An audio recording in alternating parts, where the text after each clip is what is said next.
this is the thesis that I have certainly for not just back office work, but all businesses today is it's like, why would you build your own services, like servers? I mean, you wouldn't, because AWS exists. And you get to a point maybe where it becomes, you might want to build them because you have so much work you're doing on servers. Maybe it's economical. But generally speaking, why would you do that? Why would you try to build and recreate the wheel with your back office services to understand how HR, compliance, all these pieces work? So what else? Like, where do you decide as CEO, what is the line of like, we need this in-house and not? And then also explain the founder mentality of how to think through that. Because I think a lot of founders I speak to believe they need to do these things themselves. There's sort of this weird mentality where it's like, well, I need to understand how my operations work to be a good CEO. And I'm like, no, actually it's the opposite. But people want to hear it from me. Maybe they'll hear it from you.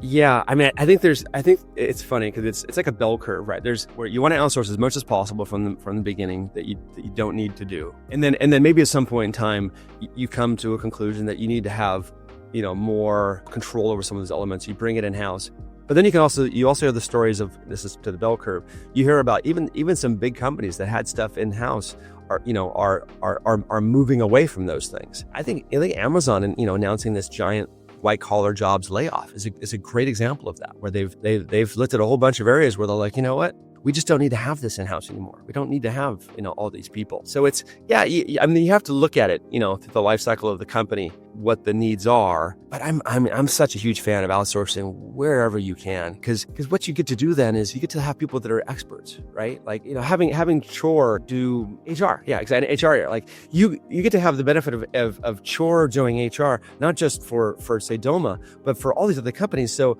I get to benefit. Like so I'm hiring some employees in some state like Colorado. Well, Chore has already dealt with Colorado employment law issues, right? And I get to benefit from that expertise. Whereas if I had somebody in house that was doing that, he or she may not have have any experience working with Colorado employment law. Correct. And you also get the other benefit to outsourcing is you don't have to, this pain well, and I think a lot of early founders don't.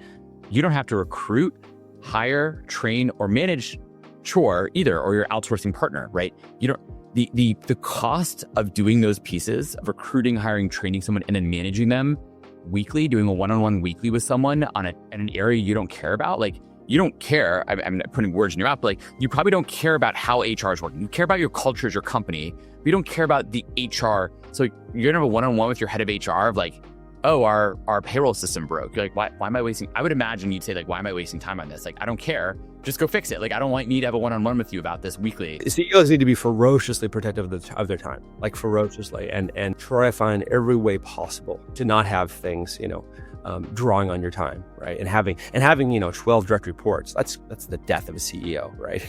You don't want to do all those one-on-ones. You don't want to have all that direct communication with. So how still do you decide, right? So I come across a lot of founders who I think are penny wise and pound foolish, where they're like, well, like I can do this back office work myself, and I'm using us as an example, but you can plug in almost anything. I can do this work myself pretty quickly, and it saves us some money.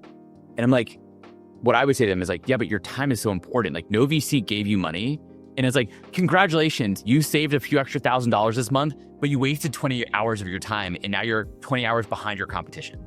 That's right. You have to measure your time carefully. You have to really. I just got this little gadget. I don't have it with me, but I'll just use my AirPods case. I bought this little gadget that it has times on it, like 5 minutes, 20 minutes. Yeah, you just flip it. Oh, it's digital. You just flip it over on the side that you want, and then it counts down from that time. And I just started using it whenever I'm starting to do something where I realize, I could get rat-holed into this, and I could lose a lot of time if I'm not careful. And I just used it. Fixing my dishwasher. The latch of my dishwasher broke, and I ordered the part on Amazon. It took me 5 minutes to order this $30 part. And I was like, okay, I'm gonna if I can do this like in 15 minutes, great.